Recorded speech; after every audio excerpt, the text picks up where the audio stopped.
तो भारत का शासन भारत के हाथ में नहीं है, समझ गए। जिन तंत्रों ने भारत पर शासन किया उन्हीं के हाथ में है। देखने के लिए भारतीय राजनेता और राजनीतिक दल हमारे पास हैं। सारा नियंत्रण पोप महोदय के द्वारा भारत का हो रहा है, क्रिश्चियन तंत्र के द्वारा, समझ गए।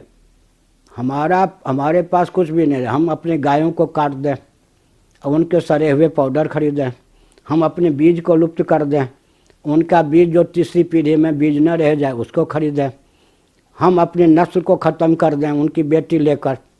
तो देश की आमदनी क्रिश्चियन तंत्र, कम्युनिस्ट तंत्र, मुस्लिम तंत्र के पास जा रही है जी। तो इसके बाद देश घोर परतंत्र है, सैद्धांतिक धरातल पर स्वतंत्र नहीं है। कि अमेरिका और ब्रिटेन ने अब तक आर्थिक सहयोग के नाम पर जो पाकिस्तान को सुविधा प्रदान की है उसका उपयोग और विनियोग अधिकांश आतंकवाद को प्रश्रय देने में हुआ है। तालिबान आदि सब उस पाकिस्तान की ही देन है। जिन तत्वों से हमारा शरीर बना है उन्हीं को दूषित, विकृत और क्षुब्ध हम कर देंगे तो भूकंप, सुनामी, लहर, अग्निकांड, ज्वालामुखी और अंत में आंधी तूफान इनके चपेट में पड़े बिना नहीं रहेंगे। वन विहीन, पर्वत विहीन विश्व की संरचना करेंगे, महानगर, स्मार्ट सिटी की, तो अपने आप प्रकृति का दोहन होगा। एक काशी में गंदगी दूर करने का जिनको ठेका दिया गया है वो क्या काशी की गंगा निर्मल अविरल रहे मानेंगे? गंदगी रहेगी तब तो ठेका उनको प्राप्त रहेगा, ये समझ गए ना। तो ये तो हो ही गया। जिनको आपने गंदगी दूर करने के लिए ठेका दिया वो क्यों चाहेंगे गंदगी न रहे, समझ गए ना। तो आपके तो विरोधी वही हैं जिनको आपने दायित्व दिया है कि अब चर्च पर ही नहीं, मंदिर पर ही नहीं, मस्जिद पर भी तो आक्रमण हो रहे हैं। इसका अर्थ है न मुसलमान सुरक्षित, न क्रिश्चियन सुरक्षित, न हिंदू सुरक्षित, कोई भी सुरक्षित नहीं है। जहाँ कोई भी सुरक्षित नहीं है, हर व्यक्ति, हर तंत्र डरा हुआ है कब क्या हो जाए। ऐसा विश्व कब तक चलता रहेगा। अच्छा, राम राज्य किसने दिया? वर्णाश्रम जाति मानने वालों ने दिया या नहीं?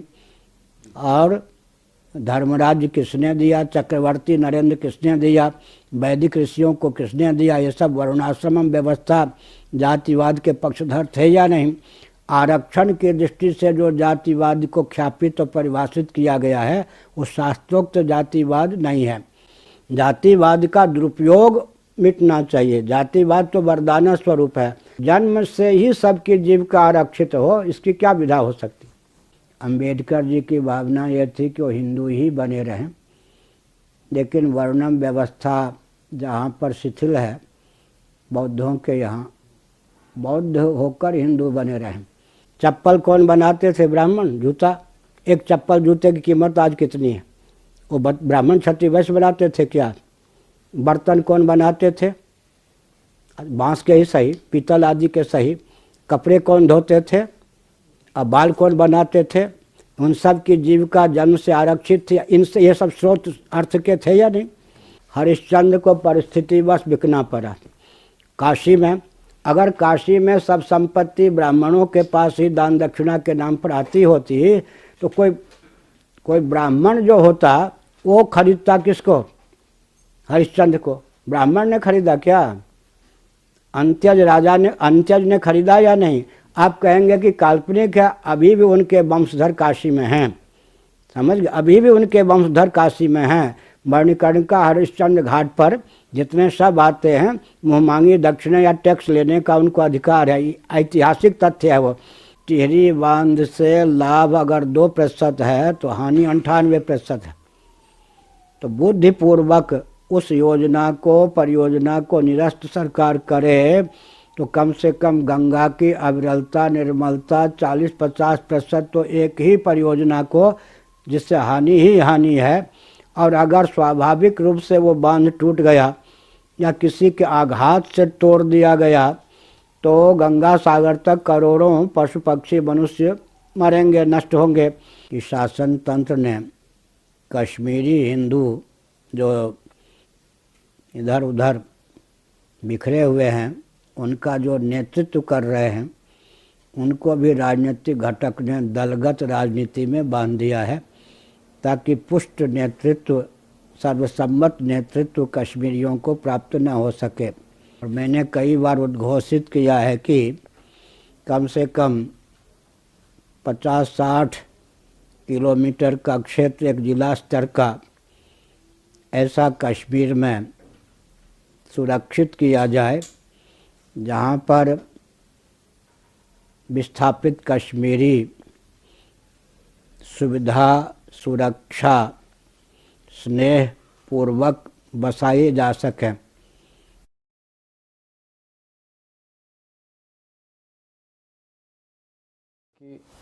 हिंदू जो हैं वो विश्व में अल्पसंख्यक हैं, पर भारत के दृष्टि से तो बहुसंख्यक माना जाता है। पर क्योंकि दुनिया इतनी छोटी होती जा रही है तो बाहर की पॉलिसीज़, बाहर से कंट्रोल होता है काफ़ी कुछ। तो मेरा सवाल ये था कि हिंदुओं को ये जो चुनौती है इसका कैसे जवाब देना चाहिए।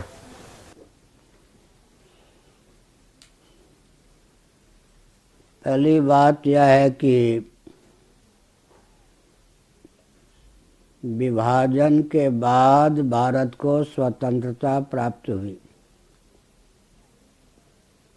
स्वतंत्र भारत की संरचना किस प्रकार हो, यह परियोजना मस्तिष्क में होनी चाहिए थी। उसके अनुसार संविधान बनना चाहिए था, शासन तंत्र होना चाहिए था, शिक्षा, रक्षा, कृषि, गौरक्ष, वाणिज्य, सेवा, उद्योग के प्रकल्प होने चाहिए थे, भोजन, वस्त्र, आवास, शिक्षा, स्वास्थ्य, विवाह आदि के सारे प्रकल्प सनातन सिद्धांत के अनुसार क्रियान्वित होने चाहिए थे। और हिंदुओं के जितने घटक हैं, ब्राह्मण से लेकर अंत्य पर्यंत, उनमें सद्भावपूर्वक संवाद के माध्यम से एकता का मार्ग प्रशस्त करना चाहिए था। जिन विदेशी तंत्रों ने भारत में छलबल डंके की चोट से शासन किया, उनकी कूटनीति बिल्कुल भारत को स्वीकार नहीं होनी चाहिए थी। इन सब में प्रमाद बरता गया और छद्म रीति से उन्हीं तत्वों के हाथ में भारत का शासन स्वतंत्रता के बाद से अब तक आ गया, जिन तत्वों ने मानवता की धिज्जी उड़ाकर भारत में शासन किया।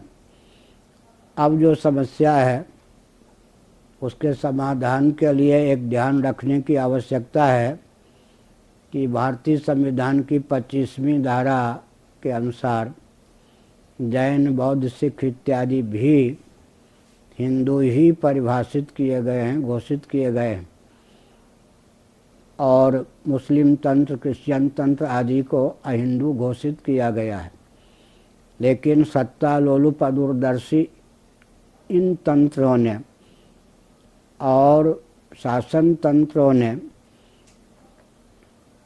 बौद्धों को, सिखों को भी अल्पसंख्यक घोषित कर दिया।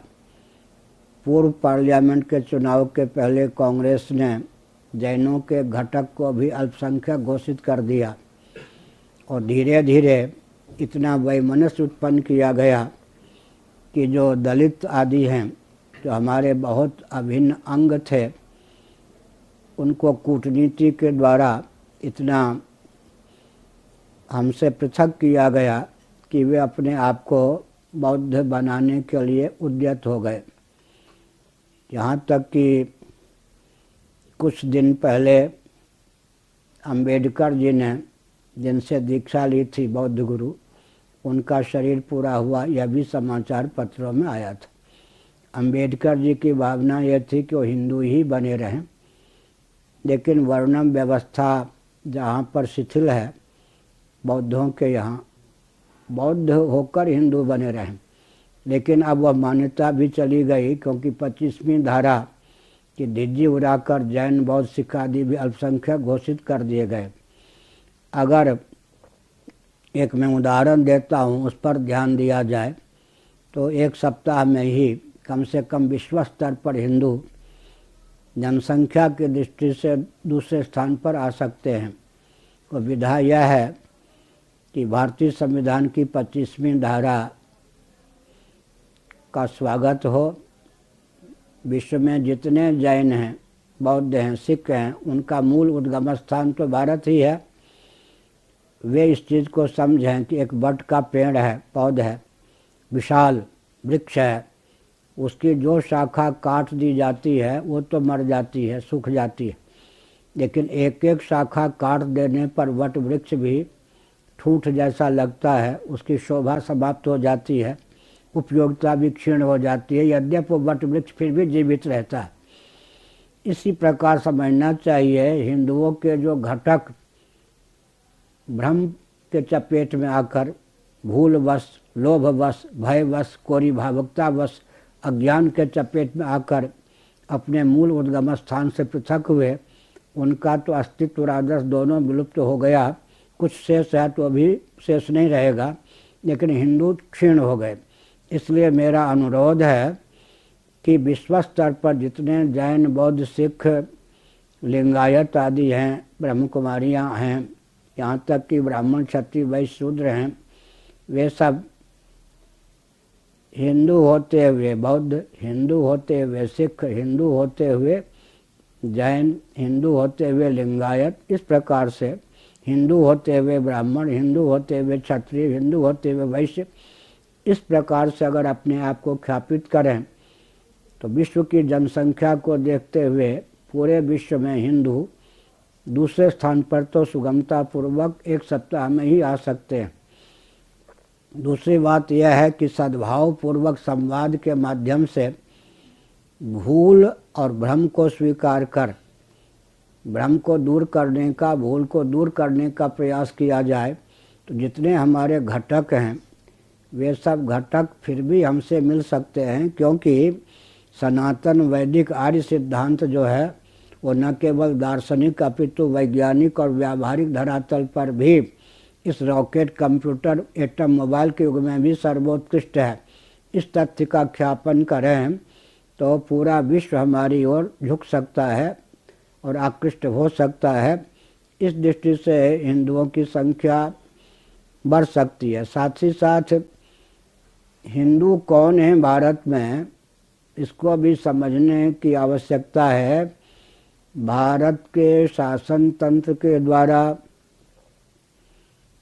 जिनको नागरिकता प्राप्त है भारत की और अल्पसंख्यक के रूप में जो उद्घोषित हैं, उनके अतिरिक्त जो भारत की नागरिकता प्राप्त मनुष्य हैं उनका नाम हिंदू है। इसका अर्थ यह नहीं है कि उतने प्रतिशत व्यक्ति अपने को हिंदू मानते और जानते हैं या चुनाव के अवसर पर फॉर्म भरते हैं उसमें हिंदू होते हुए अमुक, ऐसा कुछ नहीं है। अगर यह नियम हो कि जितने अल्पसंख्यक जो घोषित कर दिए गए उनमें जैन, बौद्ध, सिख इत्यादि भी सम्मिलित हैं तो 25वीं धारा का सम्मान करते हुए समझा बुझाकर उनको फिर से अपनी मूल धारा से जोड़ना चाहिए और चुनाव के अवसर पर वोटर लिस्ट में हिंदू होते हुए अमुक, इस प्रकार से परिपत्र भरना चाहिए। और विश्व स्तर के जैन, बौद्ध, सिख भी जब हमारे साथ हो जाएंगे तो जनसंख्या वाली समस्या दूर हो सकती है। साथ ही साथ हिंदू होने पर भी यदि हृदय और मस्तिष्क हिंदुओं जैसा नहीं है, आचार विचार हिंदुओं जैसा नहीं है, तो जनसंख्या की दृष्टि से हम आगे आने पर भी अपने अस्तित्व आदर्श की रक्षा नहीं कर सकते। इसलिए नीति अध्यात्म से समन्वित वेद सम्मत विज्ञान को आगे करके शिक्षा पद्धति की संरचना होनी चाहिए ताकि हमारा जीवन, हमारे रहन सहन की शैली हिंदुओं के अनुकूल हो सके। नहीं तो मेरा जूता है जापानी, पतलून इंग्लिस्तानी, सिर पे लाल टोपी सोहे फिर भी दिल है हिंदुस्तानी। और इन राजनीतिक दलों को शिक्षा लेनी चाहिए कि जब आप हिंदुओं में कूटनीति का आलम्बन लेकर भेद डालते हैं, एक एक घटक को दूर करते जाते हैं, तो कल आपके बेटे पोते भी आपके हाथ में नहीं रहेंगे। एक एक प्रांत की स्थिति ले लीजिए, नागालैंड आदि की या कश्मीर आदि की स्थिति ले लीजिए, वहाँ अब एक हिंदू मुख्यमंत्री हो सके बहुत कठिन है। तो आप ये भेद डालकर अपने सर पर भी कुठाराघात कर रहे या नहीं, अपने पाँव पर भी कुठाराघात कर रहे या नहीं। तो सत्ता, लोलुपता, दूरदर्शिता के चपेट में जितने राजनेता या राजनीतिक दल हैं उनसे भी हमको मुक्ति मिले, इसका प्रयास करना चाहिए।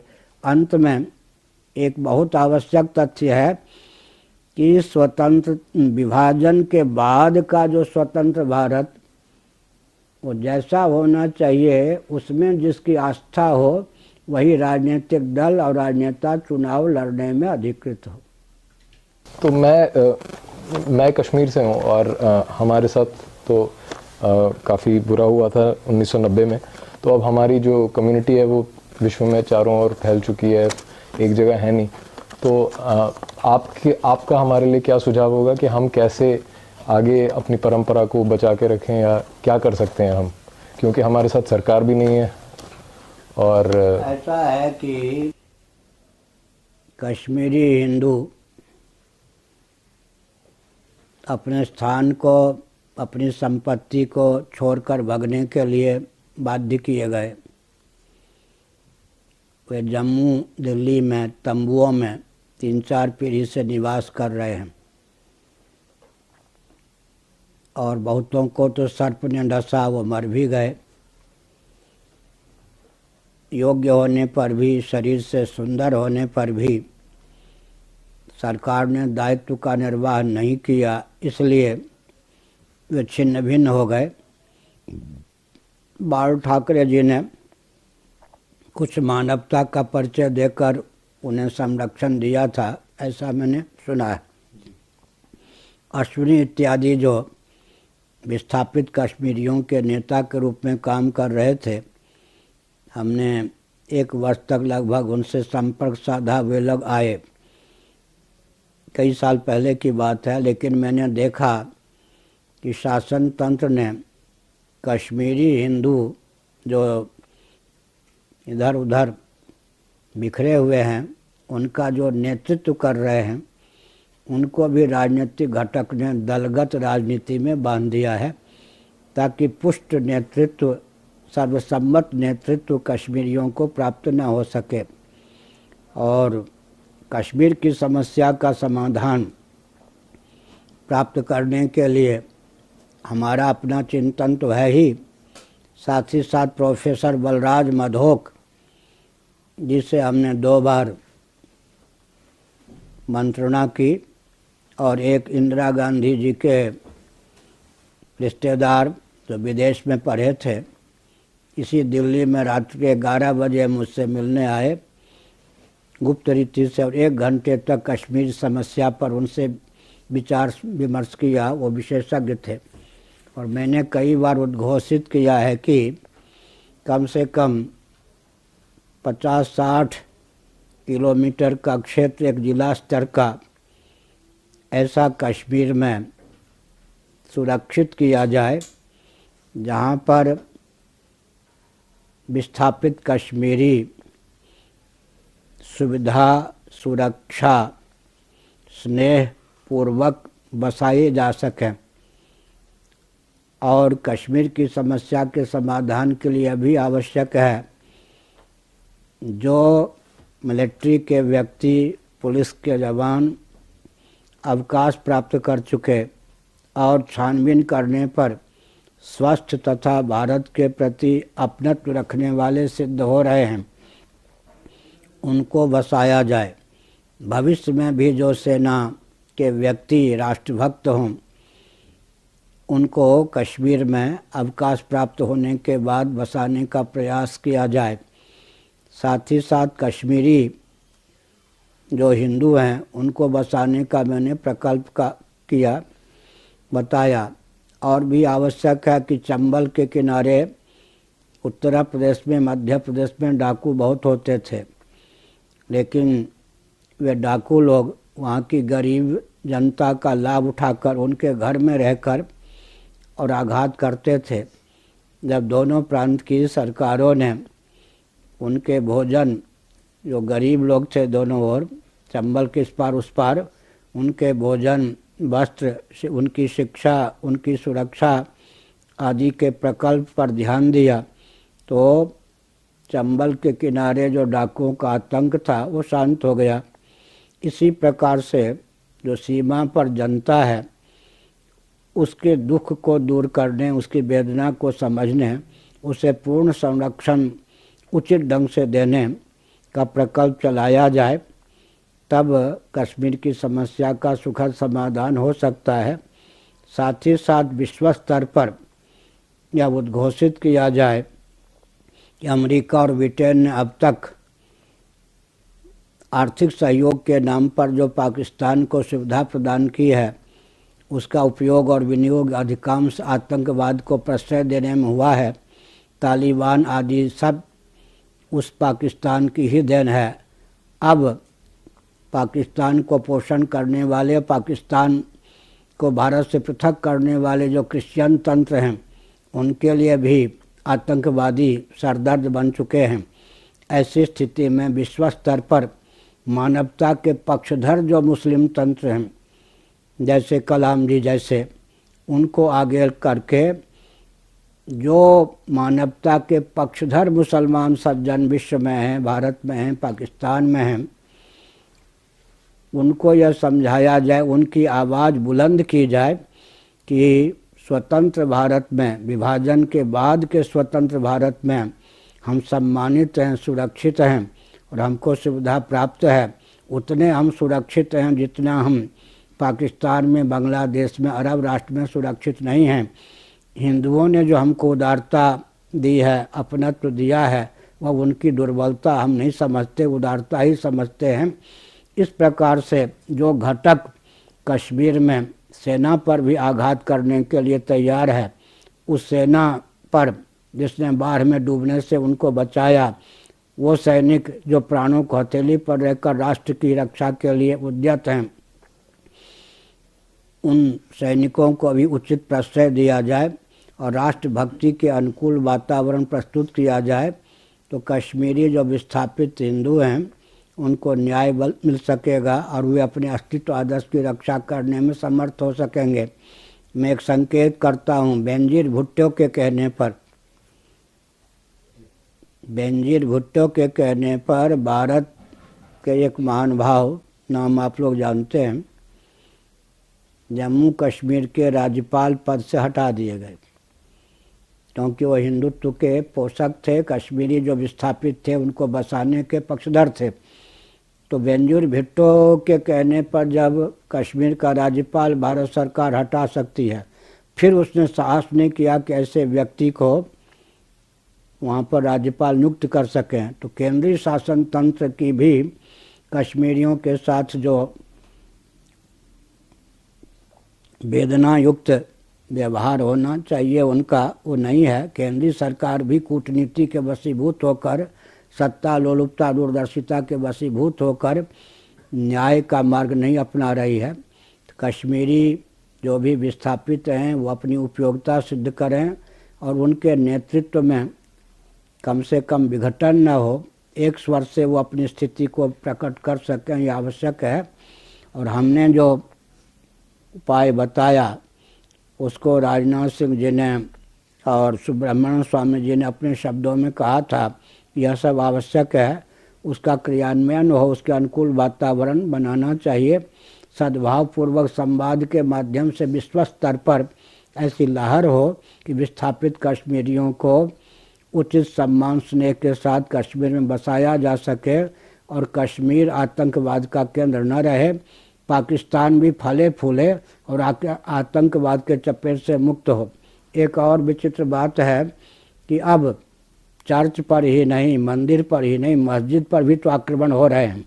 इसका अर्थ है न मुसलमान सुरक्षित, न क्रिश्चियन सुरक्षित, न हिंदू सुरक्षित, कोई भी सुरक्षित नहीं है।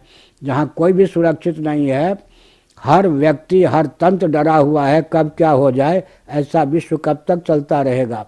इसलिए विश्व स्तर पर एक लहर चलाने की आवश्यकता है। इसके लिए स्वस्थ व्यूह रचना की आवश्यकता है।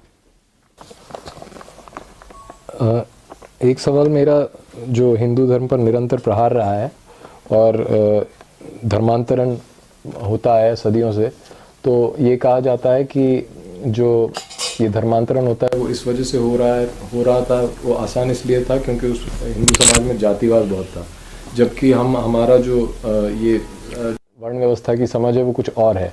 तो वर्ण व्यवस्था को जातिवाद में ना बदलने का कोई उपाय, क्या उपाय है? जाति धर्मा कुल धर्मा शब्द का प्रयोग है या नहीं गीता में? यह भी भ्रम फैलाया गया है कि वर्ण व्यवस्था अलग है, जाति अलग है। ब्राह्मण जाति है या नहीं? जाति शब्द का अर्थ जन्म को लेकर चरितार्थ है। गीता का पहला अध्याय ही देखिए तो जाति धर्म का, कुल धर्म का वर्णन है या नहीं? और शाश्वत कहा गया है, सनातन है। पहले तो इस भ्रम को दूर करना चाहिए कि हम वर्ण व्यवस्था के पक्षधर हैं, जातिवाद के पक्षधर नहीं हैं। इस भ्रम को दूर करने की आवश्यकता है। योग दर्शन में जाति, आयु, भोग, प्रारब्ध के 3 फल बताए गए हैं। दूसरी बात है अंग्रेज़ों की कूटनीति है, क्योंकि भारत में जब तक वर्णाश्रम व्यवस्था थी तब तक शिक्षा, रक्षा, अर्थ और सेवा के प्रकल्प सबको संतुलित रूप में प्राप्त थे।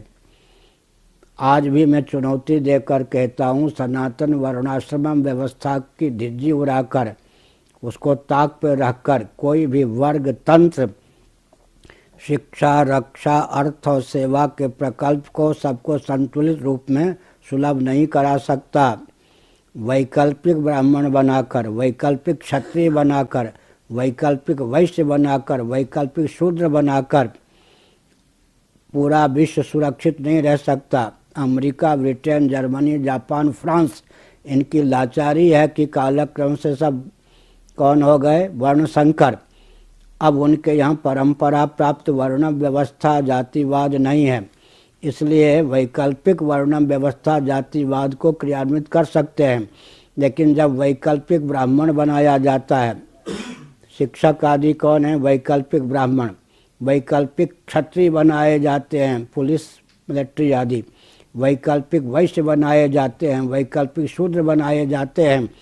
तो उस वैकल्पिक ब्राह्मण, क्षत्रिय, वैश्य, शूद्र के द्वारा समाज का पोषण न होकर शोषण होता है। इस दृष्टि से मैं एक संकेत करना चाहता हूँ कि विकल्प वहाँ पर है जहाँ पर परंपरा नहीं है। दूसरी बात है कि इंग्लैंड को ले लीजिए, परंपरा प्राप्त क्षत्रियों का शासन तो वहाँ है नहीं, वर्ण संकरता है। लेकिन वैकल्पिक शासन तंत्र को उन्होंने परंपरा का रूप देने का प्रयास किया या नहीं? एलिजाबेथ विक्टोरिया से भी अधिक समय से शासन वहाँ कर रही हैं या नहीं? इसका मतलब जिनके यहाँ क्षत्रिय नहीं हैं वो वैकल्पिक राजवंश को स्थिर बनाकर रखने का प्रयास करते हैं। फिर हमारे यहाँ जो परंपरा से है, अच्छा राम राज्य किसने दिया? वर्णाश्रम जाति मानने वालों ने दिया या नहीं? और धर्मराज्य किसने दिया? चक्रवर्ती नरेंद्र किसने दिया? वैदिक ऋषियों को किसने दिया? ये सब वर्णाश्रम व्यवस्था जातिवाद के पक्षधर थे या नहीं?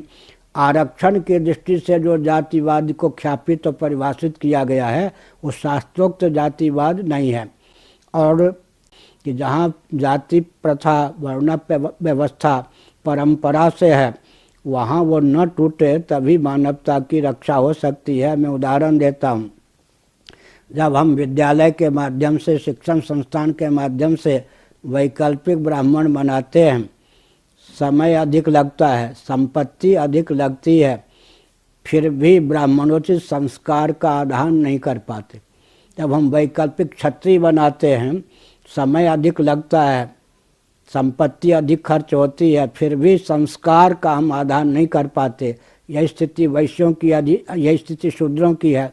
फिर जब हम वैकल्पिक बनावेंगे तो सफाई कर्मी अपनी इच्छा से कौन बनना चाहेगा? मजबूरी या लाचारी में कोई बनेगा तो 5वें कॉलम में, चौथे कॉलम में तो कोई आ ही नहीं सकता है।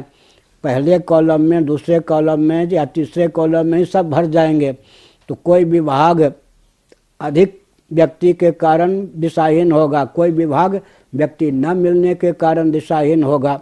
तो ये सब दृष्टि से, अच्छा जनसंख्या की दृष्टि से लीजिए, न गर्भपात की आवश्यकता है, न परिवार नियोजन की आवश्यकता है। चूंकि ब्राह्मण जाति को चारों आश्रमों में अधिकृत माना शास्त्रों ने, ज्ञान विज्ञान उनके ऊपर है, समाधि भाषा में लुप्त ज्ञान विज्ञान को प्राप्त करना, विकृत ज्ञान विज्ञान के शोधन की क्षमता प्राप्त करना, तो ब्राह्मणों का जीवन पूरा त्यागमय तपोमय था या नहीं। ब्रह्मचर्य आश्रम में, गुरुकुल में तो भोगराग का प्रवेश नहीं, वानप्रस्थ आश्रम में भोगराग का प्रवेश नहीं, संन्यास आश्रम में भोगराग का प्रवेश नहीं, और गृहस्थाश्रम की अवधि कुल 25 वर्ष, उसमें भी अष्टमी चतुर्दशी इन तिथियों को और श्राद्ध इत्यादि को बचाओ, पत्नी का स्पर्श भी मत करो, रजस्वला हो तो पत्नी का स्पर्श न करो, तुम सबको मार्गदर्शन देने वाले हो, तुम्हारा जीवन भोगराग से समन्वित न हो, विषय की किंकरता तुम्हारे जीवन में न पले। इन सब दृष्टियों से विचार करें तो पूरा जीवन त्यागमय तपोमय। तो शिक्षाविद ब्राह्मणों की जितनी संख्या होनी चाहिए स्वाभाविक उससे अधिक हो ही नहीं सकती थी। क्षत्रियों को कहा गया अगर आप संन्यास ले गए तो रक्षा की व्यवस्था संतुलित नहीं रहेगी, अब वानप्रस्थ आश्रम तक सीमित रहो और धर्म युद्ध से कभी मुकरो मत। क्षत्रियों की जितनी संख्या होनी चाहिए थी उससे अधिक हो ही नहीं सकती थी। वैश्यों को कहा गया वानप्रस्थ और संन्यास से दूर रहिए, ब्रह्मचर्य आश्रम और गृहस्थाश्रम तक सीमित रहिए ताकि कृषि गौरक्ष वाणिज्य का प्रकल्प, अर्थ का प्रकल्प संतुलित रहे। शूद्रों से कहा गया सारा कुटीर उद्योग, लघु उद्योग और सेवा का प्रकल्प आपके ऊपर है। आप अगर गुरुकुल वानप्रस्थ संन्यास का दरवाज़ा खटखटाओगे तो वास्तव में सेवा का प्रकल्प, कुटीर उद्योग, लघु उद्योग का प्रकल्प नष्ट हो जाएगा। इसलिए आप केवल गृहस्थाश्रम तक सीमित रहो। संख्या भी सुरक्षित थी और एक पते की बात है, हर व्यक्ति की जीविका जन्म से आरक्षित थी। अगर हर व्यक्ति की जीविका जन्म से आरक्षित नहीं होगी तो जीविका के अर्जन के लिए ही सारा समाज छिन्न भिन्न हो जाएगा। इसलिए दार्शनिक, वैज्ञानिक, व्यावहारिक किसी भी धरातल पर हम सनातन जाति प्रथा, वर्ण व्यवस्था को, अच्छा अगर हम मनुष्यों में मान लें तो स्त्री की जाति, पुरुष की जाति तो आपको मानने के लिए बाध्य है, होना पड़ेगा। पशु और पक्षी की जाति मानने के लिए बाध्य होना पड़ेगा। आम में भी विविध प्रजातियां आपको मानने के लिए बाध्य होना पड़ेगा। वहाँ जाति का उल्लंघन कैसे करेंगे? दूसरी बात है कि अगर भेद को हम स्वीकार नहीं करते हैं तो उसका नाम प्रलय है। 5 उंगलियों में भेद है या नहीं? अब 5 उंगलियों की उपयोगिता है या नहीं? अब 5 उंगलियां जिनसे जुड़ी है, हथेली में तो नहीं भेद है। एक हथेली से 5 उंगलियां निकली हैं या नहीं? तो ब्राह्मण, क्षत्रिय, वैश्य, शूद्र, अंत्यज एक ही केंद्र से तो 5 निकले हैं। फिर अंतिम बात यह है कि सनातन वैदिक आर्य धर्म में फल चौर्य नहीं है, फल से दुराव नहीं है, फल से किसी को वंचित नहीं किया गया। गीता के 18वें अध्याय का 45वां 46वां श्लोक लीजिए, स्वे स्वे कर्मण्य अभिरता संसिद्धिम लभते नरः स्वकर्मणा तमभ्यर्चा सिद्धिम विन्दति मानवः। एक सफाई कर्मी भी धर्म बुद्धि से अपने दायित्व का निर्वाह करता है तो उसको वही फल मिलता है जो एक पुजारी ब्राह्मण को। फल से वंचित नहीं रखा गया। उदाहरण के लिए अग्नि का त्याग करके हम संन्यास लेते हैं। हम भोजन नहीं बना सकते, अग्नि का स्पर्श नहीं कर सकते, लेकिन भोजन कर सकते या नहीं? जब फल के साथ दुराव है ही नहीं।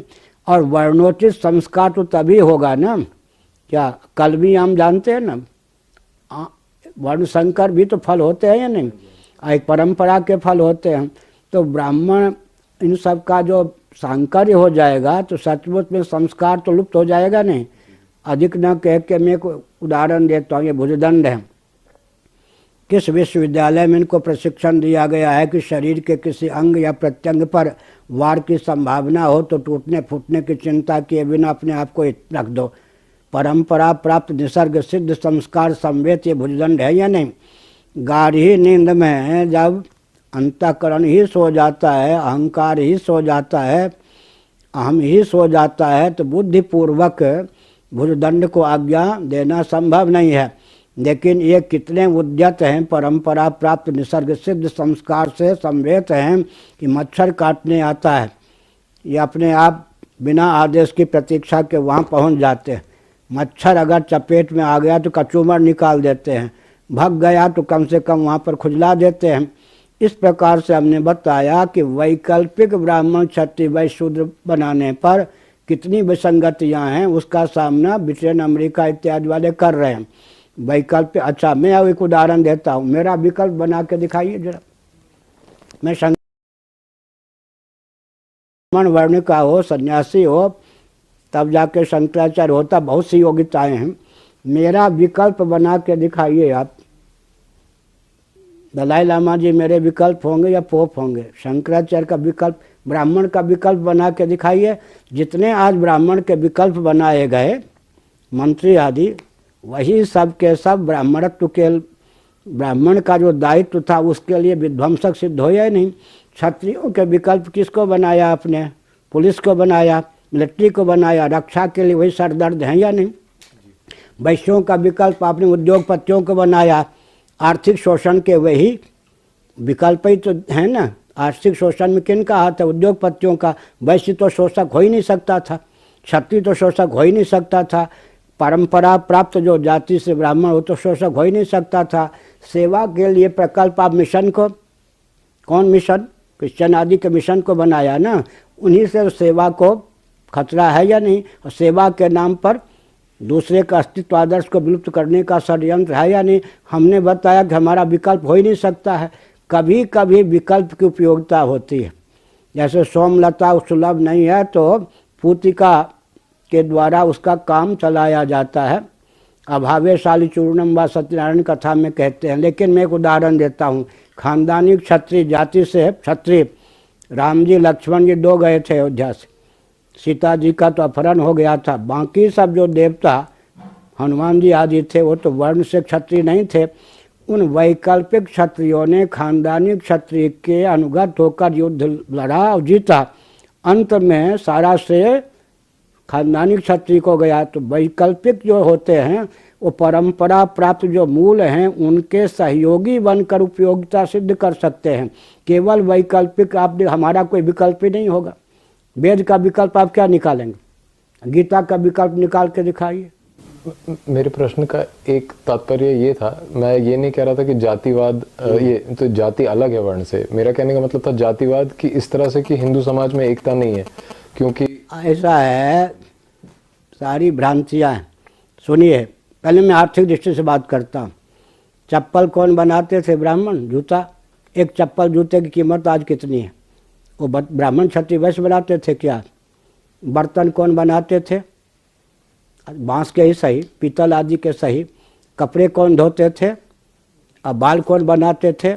उन सब की जीविका जन्म से आरक्षित थी। इनसे ये सब स्रोत अर्थ के थे या नहीं? अच्छा, कोई भी ब्राह्मणों के यहाँ का लीजिए, जो माताएं प्रसूति का गृह में होती थी, प्रसव के सन्निकट होती थी, तो नर्स का काम करने के कौन आती थी? ब्राह्मण क्षत्रिय वैश्य घर की महिला। समझ गए ना? नर्स का काम करते थे या नहीं? अच्छा, ब्राह्मण घर के भी सब अगर स्मशान में जाए, उनके ऊपर कितने भी रेशमी आदि वस्त्र हों, वो दलित परिवार का अधिकार उस पर होता था या नहीं? और मुसलमानों के यहाँ तो उनके धर्मगुरु का या मजहब के गुरु का अधिकार होता है, जो हमारे यहाँ उनका था। कोई भी हमारा ऐसा प्रकल्प, यज्ञ ले लीजिए, विवाह ले लीजिए, जिसमें आर्थिक दृष्टि से भी सब वर्ण को, सब जाति को प्रोत्साहन न मिलता हो। कोई संस्कार ले लीजिए जिसमें सबकी सहभागिता यथास्थान न हो। इसका अर्थ क्या है? जातिवाद का दुरुपयोग मिटना चाहिए। जातिवाद तो वरदान स्वरूप है। और एक बहुत बड़ी बात है, बहुत बड़ी बात है, प्रकृति प्रदत्त ईश्वर की शक्ति जो प्रकृति है, प्रकृति प्रदत्त जितने भेद हैं, उन भेदों का सदुपयोग करता हुआ भेद के मूल में जो निर्भेद परमात्म तत्व है, वहाँ तक पहुँचाने की स्वस्थ विधा क्या हो सकती है? ये मैं अगर विश्व से पूछूं, किसी के पास उत्तर नहीं है। फिर से मैं कहता हूँ, प्रकृति प्रदत्त जितने भेद हैं वो व्यवहार के साधक हैं या बाधक? पृथ्वी और पानी का भेद है या नहीं? पानी और प्रकाश का भेद है या नहीं? प्रकाश और पवन का भेद है या नहीं? पवन और आकाश का भेद है या नहीं? 5 उंगलियों में भेद है या नहीं? आँख कान में भेद है या नहीं? स्त्री पुरुष की आकृति में भेद है या नहीं? स्त्री पुरुष की स्वर लहरी में और प्रकृति में भेद है या नहीं? अच्छा, ये ले लीजिए, मनुष्य पशु पक्षी में भेद है या नहीं? गाय की भी प्रजाति में, फल की भी प्रजाति में, एक आम की प्रजाति में भेद है या नहीं? प्रकृति प्रदत्त जितने भेद हैं ये व्यवहार के साधक हैं या बाधक? साधक हैं। अब प्रश्न उठता है कि भेद के मूल में तो भेद नहीं हो सकता क्या? भेद के मूल में अभेद ही होता है। उंगलियों के मूल में हथेली है या नहीं? भेद के मूल में अभेद होता है। समस्त भेद भूमियों का सदुपयोग करता हुआ व्यक्ति निर्भेद परमात्मा में मन को लगा सके। Matter is nothing but energy, energy is nothing but soul, इस ढंग से अगर बोले निर्भेद जो परमात्मा है उसमें मन को लगा सके, इसकी कोई सनातन वर्ण व्यवस्था जातिवाद सम्मत जो प्रथा है उसको ताक पे रखकर इसका कोई हमको क्या हल बता के दिखा दे, समाधान नहीं। भेद का सदुपयोग भौतिकवादी नहीं कर सकते, निर्भेद परमात्मा तक भौतिकवादी नहीं जा सकते, तो जीवन ही व्यर्थ गया ना। प्रकृति प्रदत्त सब भेदों का सदुपयोग हम करना जानते हैं, इसी का नाम सनातन वर्ण व्यवस्था जातिवाद है। और निर्भेद परमात्मा तक पहुंचने की विधा एक भेद है। भेद भेद के लिए नहीं है, भेद निर्भेद परमात्मा तक पहुंचने के लिए है। उसका मैं श्लोक बोलता हूँ। पंचभूत शरीराणाम महाभारत सर्वेशम सदृशात्मनाम लोक धर्मे च विशेष करणम कृतम यथैकत्वम पुनर्यांति प्राणिनस तत्र विस्तरा। इसका मतलब शरीर सबके पांच भौतिक हैं। शरीर की दृष्टि से हमें एकत्व है। सबके शरीर पांच भौतिक हैं, स्त्री पुरुष शूद्र आदि के, पक्षी आदि के। और आत्मा की दृष्टि से भी एकत्व है। फिर भेद ये कहाँ से आ गया? इससे ज़्यादा पूर्व पक्ष कौन प्रस्तुत करेगा? ये जातिवाद कहाँ से आ गया कि ब्राह्मण है, क्षत्रिय है, वैश्य है, शूद्र है? इसका उत्तर दिया गया, कांटे से कांटे निकलता है। भेद का सदुपयोग करके निर्भेद परमात्मा तक पहुंचने के लिए जो शास्त्रों ने भेद का दान किया है, उस भेद को अगर आप स्वीकार नहीं करेंगे तो दोष आप भेद का आप सदुपयोग नहीं कर सकते और निर्भेद परमात्मा तक पहुंच नहीं सकते।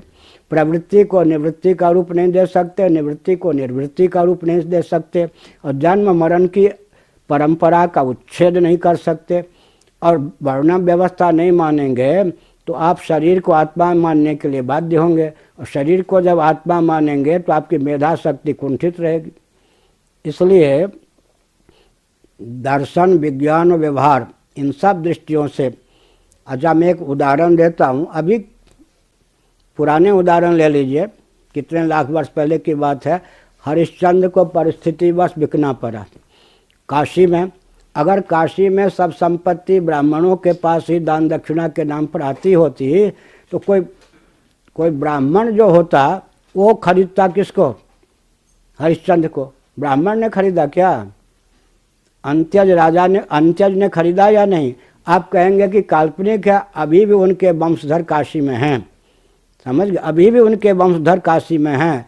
मणिकर्णिका हरिश्चंद्र घाट पर जितने सब आते हैं, मुँह मांगी दक्षिणा या टैक्स लेने का उनको अधिकार है, ऐतिहासिक तथ्य है वो। इसी से सिद्ध होता है कि लाखों वर्ष पूर्व भी हमने अपने, अंत्यज का अर्थ होता है क्या? दलित शब्द कितना गर्हित है।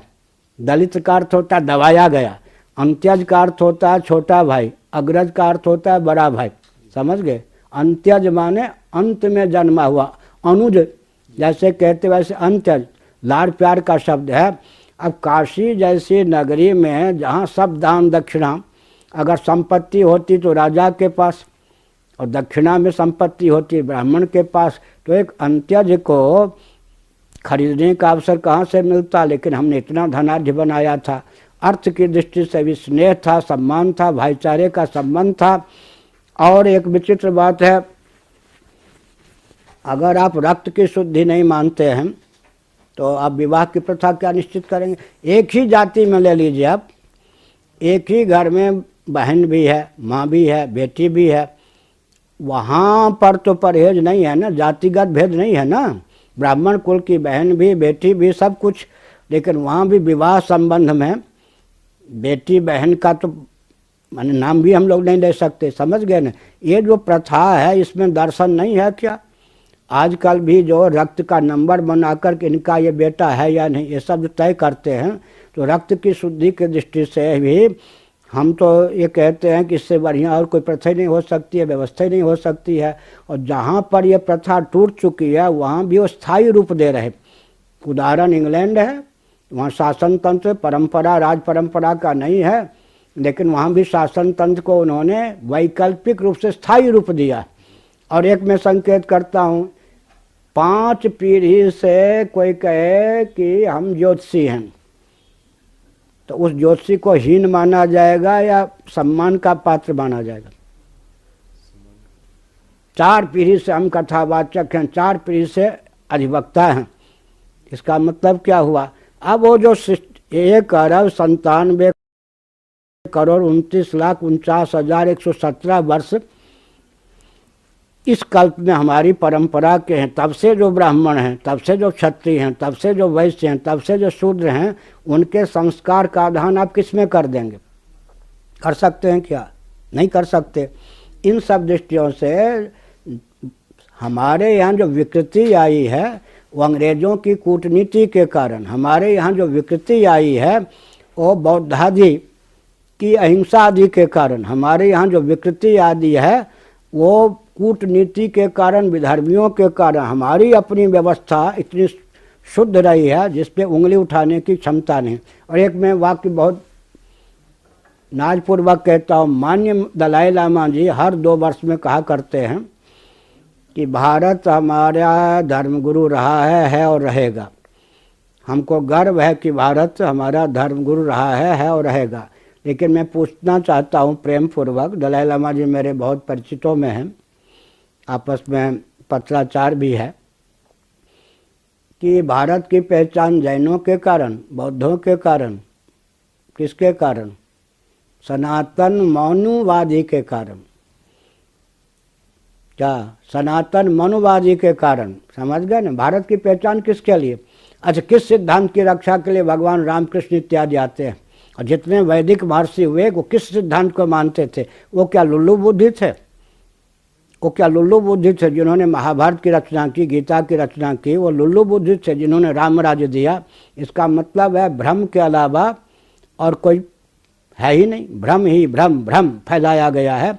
इसलिए आज भी अगर भारत सुरक्षित रह सकता है तो एक ही बात मैं कह दूं कि जन्म से ही सबकी जीविका आरक्षित हो, इसकी क्या विधा हो सकती? आधुनिक जो आरक्षण की विधा है उसमें प्रतिभा की हानि दोनों पक्ष के, प्रगति की हानि, प्रतिशोध की भावना, प्रायोगिक नहीं, अंत में परतंत्रता। 5 दोष तो आधुनिक आरक्षण में है। और जन्म से जब हम हर व्यक्ति की जीविका को मानते हैं तो सब कुछ सुरक्षित है। क्या त्रुटि है हमारे वर्ण व्यवस्था में जिसको हम न माने? घृणा मूलक नहीं है, द्वेष मूलक नहीं है, अज्ञान मूलक नहीं है, और अंत में भेद का पर्यवसान भेद में नहीं है, अभेद परमात्मा तक पहुंचाने में है। और एक प्रश्न है, शरीर को लेकर जाती है या आत्मा को लेकर जाती है? आत्मा को जब हम एक मानते हैं तो शरीर को लेकर जाती है। तो शरीर को लेकर जाती है, ब्राह्मण क्षत्रिय न मानो, स्त्री पुरुष की जाति तो मानने के लिए बाध्य होंगे क्या? तो कहाँ तक जाति मिटाएंगे? जाति को मिटा लेंगे तो जाति का अर्थ होता है जन्म, पृथ्वी जन्म से। अच्छा, एक और बात है, बहुत ऊंची बात है। अभी हमको कोसी में किसी ने प्रश्न किया था कुछ महीने पहले, कर्म या जन्म? ब्राह्मणोचित कर्म करे वो ब्राह्मण ऐसा। तो मैंने उत्तर दिया था कि पहले हाथ का जन्म होता है या हाथ के कर्म का? पहले सिर का जन्म होता है या सिर के कर्म का? पहले नाक का जन्म होता है या नाक के कर्म का? क्या समझ गए ना? हाथ का जन्म होगा तब तो हाथ का कर्म करेंगे ना, सिर का जन्म होगा तब, बुद्धि का जन्म होगा तब तो बुद्धि से क्या काम करेंगे। तो जन्म पहले होगा बाद में कर्म होगा ना, बिना जन्म के कर्म कैसे? अच्छा, पहले बांस का जन्म होगा तब तो बांसुरी बनेगी, और बांसुरी का जन्म होगा तब तो बांसुरी बजेगी। तो जन्म पहले होगा तब कर्म आएगा, जन्म होने के बाद कर्म आएगा ना। इस प्रकार से हम विचार करें तो दर्शन, विज्ञान, व्यवहार किसी दृष्टि से तो हीनता नहीं है, हीनता भ्रम मूलक है। और कहीं भी अगर कोई संविधान का दुरुपयोग करता है, उस दुरुपयोग के आधार पर आकलन नहीं किया जाता। क्या किसी ने धर्म की धारा को न समझकर दुरुपयोग किया हो तो वो तो नहीं, बहुत हो गया। और कुछ एक सवाल और आप पूछ लीजिए। जो सनातन धर्म में प्रकृति प्रेम और पर्यावरण की संरक्षा का एक सिद्धांत है, और अभी हमारा विश्व जिस तरफ जा रहा है तो प्रकृति का काफ़ी बुरा हाल कर दिया है मनुष्य ने। तो उसके लिए हमारे समाज को क्या करना चाहिए कि हम जैसे आज मनु जी ने जो चेतावनी दी उसको मानना चाहिए। मनुस्मृति के 11वें अध्याय का 63वां श्लोक, मनु जी ने जो चेतावनी दी उसको मानने की आवश्यकता है। मनुस्मृति के 11वें अध्याय का 63वां श्लोक का अंश है महायंत्र प्रवर्तनम। किसी भी दिव्य वस्तु और व्यक्ति की रक्षा आप चाहते हैं, अराजकता से परिपूर्ण नहीं रहित जीवन चाहते हैं, तो महायंत्रों का प्रचुर आविष्कार और प्रयोग मत कीजिए। महायंत्रों का प्रचुर आविष्कार और प्रयोग होगा तो पृथ्वी दूषित विकृत क्षुब्ध हुए बिना नहीं रहेगी। आजकल पृथ्वी दूषित विकृत और क्षुब्ध है। महायंत्रों का प्रचुर आविष्कार और प्रयोग होगा तो जलधाराएं विकृत दूषित और क्षुब्ध हुए बिना नहीं रहेंगी। आज जलधाराएं विकृत दूषित और क्षुब्ध हैं। महायंत्रों का प्रचुर आविष्कार और प्रयोग होगा तो तेज प्रकाश विकृत दूषित और क्षुब्ध हुए बिना नहीं रहेंगे। आज हैं ये सूर्य चंद्र अग्नि या सब विकृत क्षुब्ध हैं। महायंत्रों का प्रचुर आविष्कार और प्रयोग होगा तो वायु जीवनी शक्ति है, यानी ऊर्जा के 4 स्रोत हैं, पृथ्वी पानी प्रकाश पवन। तो पवन भी दूषित हुए बिना नहीं रहेगा। जिन तत्वों से हमारा शरीर बना है उन्हीं को दूषित विकृत और क्षुब्ध हम कर देंगे तो भूकंप सुनामी लहर अग्निकांड ज्वालामुखी और अंत में आंधी तूफान इनके चपेट में पड़े बिना नहीं रहेंगे। वन विहीन पर्वत विहीन विश्व की संरचना करेंगे, महानगर स्मार्ट सिटी की, तो अपने आप प्रकृति का दोहन होगा। एक मैं संकेत करता हूँ, 7 द्वीपों का वर्णन जो हमारे शास्त्रों में है किसके आधार पर? पर्वत, क्रौंच पर्वत है, कुश वनस्पति है, प्लक्ष पाकर का नाम है, वृक्ष है, और जम्बू वृक्ष का नाम है जामुन का। वन के नाम पर, जलाशय के नाम पर, वनस्पति के नाम पर, पर्वत के नाम पर द्वीपों का विभाग है। हमारे यहाँ शांति पाठ पढ़िए, देखिए केवल पाठ ही नहीं, उसी के अनुसार जीवन था। पृथ्वी गंध युक्त रहे दिव्य गंध से, जल दिव्य रस से युक्त रहे, तेज दिव्य प्रकाश स्पर्श से युक्त रहे, वायु दिव्य स्पर्श से रूप रहे, आकाश दिव्य शब्द से युक्त रहे, तन में मन शिव संकल्प मस्तु, हमारा जो अंतःकरण हो शुभ संकल्प से युक्त रहे। और सनातन धर्मियों का जीवन इस ढंग से था, अग्निहोत्र आदि के माध्यम से। मनुष्य शरीर की लाचारी है, कहीं न कहीं उचित जगह पर मलमूत्र का थूक का तो हम क्या करेंगे, लेकिन एक व्यक्ति के द्वारा जितनी मलिनता प्रकृति को प्राप्त होती थी उसकी अपेक्षा 50 गुने अधिक उसमें दिव्यता का आधान कर्मकांड आदि के द्वारा किया जाता था।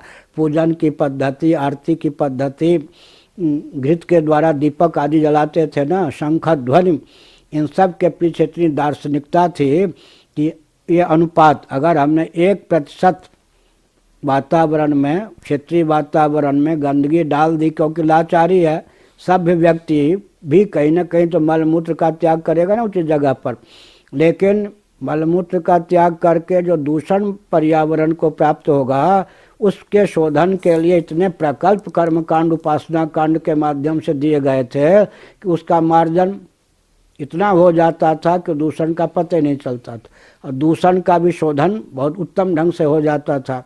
इसलिए हमने कहा कि जिन तत्वों से हमारा शरीर बना है वही तत्वों को हम अगर दूषित कर देंगे तो क्या होगा, विस्फोट होगा, हो रहा है। इसलिए विकास को वेद विहीन विज्ञान के माध्यम से परिभाषित और क्रियान्वित करने का यह दुष्परिणाम है। वेद सम्मत विधा से अगर हम विकास को परिभाषित और क्रियान्वित करते हैं तो सब का सब शुभ ही है, सुंदर ही है। तो जो अभी मोदी जी ये गंगा को साफ करने की कोशिश कर रहे हैं, उसमें व्यक्ति का नाम ना लें तो अच्छा है। आप प्रश्न कीजिए। हाँ जी, मतलब जैसे सरकार अभी ये करने की कोशिश कर रही है कि गंगा की भाजपा सफाई हो के रही है। अध्यक्ष महोदय शाह जी अब तक 3 बार मेरे पास आए, पहली बार आए तो लगभग 75 मिनटों तक पुरी में बैठे थे। मैंने संकेत में उनसे कहा, किसी के शरीर के अंदर कैंसर हो, बाहर चमड़ी पर चमेली के तेल चुपर दें और कहें कितनी सुगंध है, इससे कैंसर ठीक होगा क्या? गंगा का शिरोभाग, सिर का हिस्सा उत्तराखंड में है, ठीक है। वहीं नहर परियोजना, बांध परियोजना, विद्युत परियोजना, सुरंग परियोजना के माध्यम से गंगा विलुप्त की जा चुकी है और गंगा 2525 किलोमीटर की लंबाई में है। चौड़ाई प्रतिदिन प्रतिक्षण कम किए जा रहे हैं। और इधर ले लीजिए, गंगा आजकल भौगोलिक दृष्टि से विभाजन को ले लें राजनीतिक ढंग से तो 5 प्रांतों में प्रवाहित हैं। उत्तराखंड 1, उत्तर प्रदेश 2, बिहार 3, झारखंड 4 और बंगाल 5 प्रांतों में 2525 किलोमीटर की लंबाई में गंगा जी हैं। चौड़ाई का तो ह्रास हो ही रहा है, नीचे की सारी गंदगी गंगा जी को प्राप्त हो रही है। फिर यमुना जो हिमाचल उत्तराखंड से हिमाचल की ओर से आके, हरियाणा की ओर से आके, दिल्ली की ओर से आकर के उत्तर प्रदेश में प्रयाग में मिलती है, तो वहाँ दिल्ली की गंदगी, वृंदावन की गंदगी, मथुरा की गंदगी, आगरा की गंदगी, इटावा की गंदगी, इन सब को लेकर यमुना जी आ जाती हैं प्रयाग में। उधर चंबल राजस्थान की ओर से, इधर जो क्षिप्रा है वो मध्य प्रदेश की ओर से। क्षिप्रा अपनी उज्जैन आदि की सारी गंदगी चंबल में डाल देती हैं और चंबल जो है यमुना में, इटावा जिला उत्तर प्रदेश में मिलते हैं। सब मिला के 9-10 प्रांत होते हैं जो गंगा जी को प्रभावित करते हैं। ऐसी स्थिति में जो गंगा जी के मौलिक स्वरूप को विलुप्त किया जा चुका है, अब उसके सफाई की जो बात करते हैं उससे तो क्या, वो तो ऊपरी चीज़ें हैं, दिखावा के लिए छल है। कम से कम इतना तो सरकार करे कि इंदिरा गांधी ने विरोध के चलते टिहरी डैम की योजना को क्रियान्वित नहीं किया। राजीव गांधी जी ने रूस के पैसे प्राप्त करके, रूस से रुपये प्राप्त करके टिहरी बांध की योजना क्रियान्वित की। आजकल के जो विशेषज्ञ, जिन लोगों ने टिहरी बांध बनाने में इंजीनियर होने की भूमिका प्रस्तुत की, उन सबसे भी मेरी बात हुई है। टिहरी बांध से लाभ अगर 2% है तो हानि 98% है। तो बुद्धिपूर्वक उस योजना को, परियोजना को निरस्त सरकार करे तो कम से कम गंगा की अविरलता, निर्मलता 40-50% तो एक ही परियोजना को, जिससे हानि ही हानि है।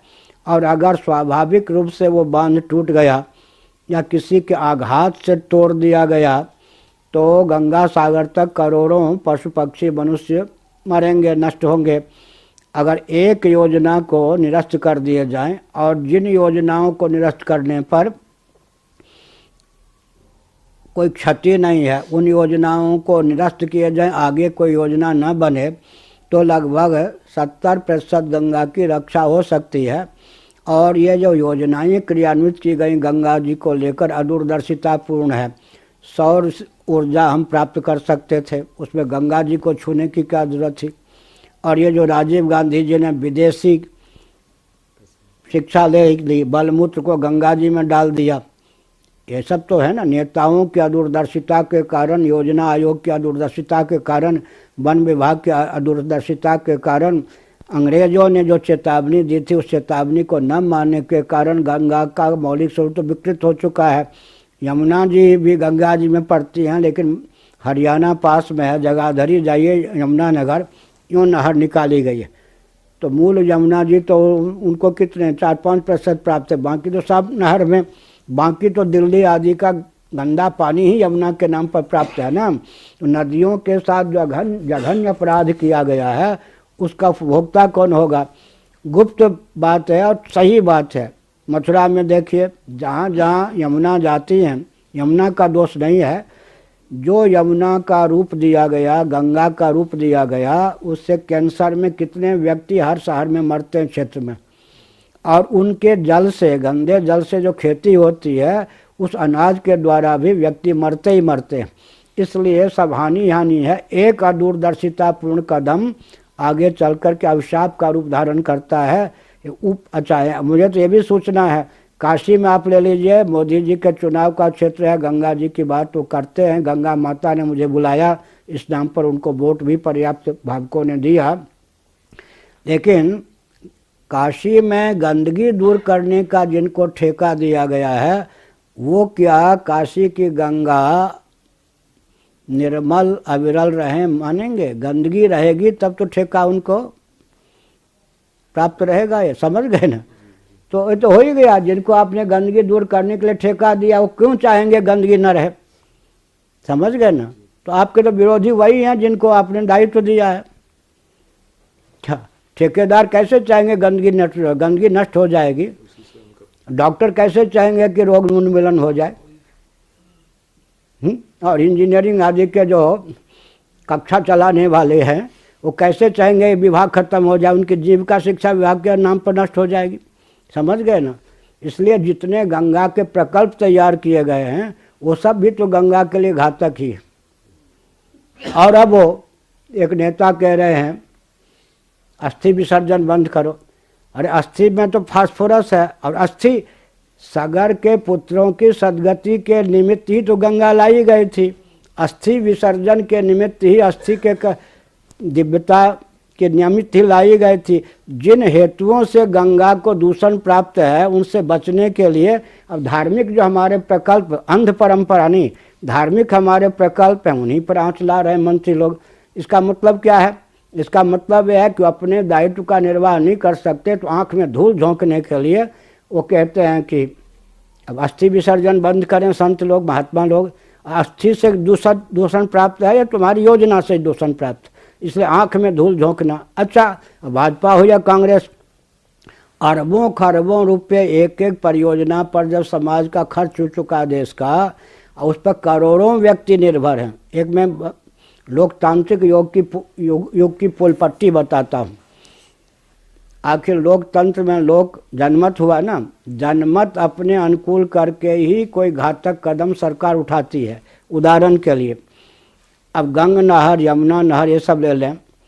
इन गंगा जी पर, यमुना जी पर जितने कृषक निर्भर करते हैं, उनके पानी पीने पर के लिए जितने व्यक्ति निर्भर हैं, उन सब योजनाओं को अच्छा, विद्युत उत्पादन, विद्युत पर जो व्यक्ति निर्भर हैं, उन सब योजनाओं को क्रियान्वित न कर करोड़ों व्यक्ति मर जाएंगे या नहीं? इसका मतलब है गंगा के इस ढंग से परियोजनाओं के माध्यम से लोकतांत्रिक युग में उपयोगी बना दिया गया कि गंगा की शुद्धि, गंगा की निर्मलता, विरलता की चर्चा करें तो करोड़ों व्यक्ति मर जाएंगे। तो हमारे मत में गंगा गंगा हम चिल्लाते रहें, लोकमत भी हमारे पक्ष में नहीं होगा। समझ गए ना? लोकमत अगर हमारे पक्ष में नहीं होगा तो किस योजना में सफल होंगे? लोकमत यूँ नहीं होगा, किसी भी मान बिंदु को आप विकृत कर दीजिए, उसके सहारे पचासों करोड़ों व्यक्तियों को लाभान्वित कराइए, वो मान बिंदु की रक्षा की हम चर्चा करेंगे तो अपने आप में क्या होगा? लोकमत हमारे विरोध में चला जाएगा। गंगा की निर्मलता के पक्ष में लोकमत कहाँ बन पाएगा? जो गंगा तट पर रहते हैं या गंगा से दूर रहते हैं, गंगा से पैदा की गई परियोजनाओं से लाभान्वित होते हैं, वो कब चाहेंगे कि परियोजनाएं नष्ट हो जाएं? तो आरंभ में जब कोई व्यक्ति एक ऐसा कदम उठाता है भूल युक्त, आगे चलकर वो भूल सूल का काम करती ही है। वही है बस। एक बहुत महत्वपूर्ण सवाल है, बस एक वो है कि जो हमारे मंदिर हैं बहुत सारे, विशेषतर से जो साउथ में, दक्षिण में जो मंदिर हैं, उनकी जो पूंजी है वो सारी सरकार ले जाती है, और उस वजह से हमारे धार्मिक कामों पे भी असर होता है कि जैसे मैंने कोई पैसा दिया मंदिर में तो वो कहीं सरकार ने किसी और जगह उसका प्रयोग कर लिया। तो आप देश की आमदनी क्रिश्चियन तंत्र, कम्युनिस्ट तंत्र, मुस्लिम तंत्र के पास जा रही है जी। तो इसके बाद देश घोर परतंत्र है, सैद्धांतिक धरातल पर स्वतंत्र नहीं है। आप दिल्ली में है ना, ये शायद ये दिल्ली है। अच्छा, दिल्ली में रामलीला होती है। अब एक या कितने होती होगी? तो बहुत कम हो गई। पहले तो बहुत हर जगह होती थी, अब तो बहुत कम हो गई। अच्छा, दिल्ली में रामलीला होती है। आतिशबाजी की सामग्री कहाँ से खरीदी जाती है? कौन बेचते हैं? रावण कुंभकर्ण कौन बनाते हैं? और उससे लाभान्वित कौन होते हैं, एक हमने संकेत किया। इसका अर्थ क्या हुआ? अच्छा, मठ मंदिरों की जो आमदनी है कहाँ जाती है? उन शिक्षण संस्थानों को जाती है, शिक्षण संस्थान के नाम पर वहाँ जाती है जहाँ से आतंकवादी तैयार होते हैं। तो भारत का शासन भारत के हाथ में नहीं है, समझ गए? जिन तंत्रों ने भारत पर शासन किया उन्हीं के हाथ में है। देखने के लिए भारतीय राजनेता और राजनीतिक दल हमारे पास हैं। सारा नियंत्रण पोप महोदय के द्वारा भारत का हो रहा है, क्रिश्चियन तंत्र के द्वारा, समझ गए? हमारे पास कुछ भी नहीं है। हम अपने गायों को काट दें और उनके सड़े हुए पाउडर खरीदें, हम अपने बीज को लुप्त कर दें, उनका बीज जो तीसरी पीढ़ी में बीज न रह जाए उसको खरीदें, हम अपनी नस्ल को ख़त्म कर दें, उनकी बेटी लेकर, अपना बेटा देकर, हमारा वो हफ्सी से शादी न करें। हफ्सी से शादी करके दिखाओ ना, वो बलवान होंगे, खूबसूरत होंगे, यही तो था ना। अंग्रेज़ों जैसे खूबसूरत होंगे और हफ्सी जैसे बलवान होंगे, प्रयोग उनका निष्फल हो गया या नहीं?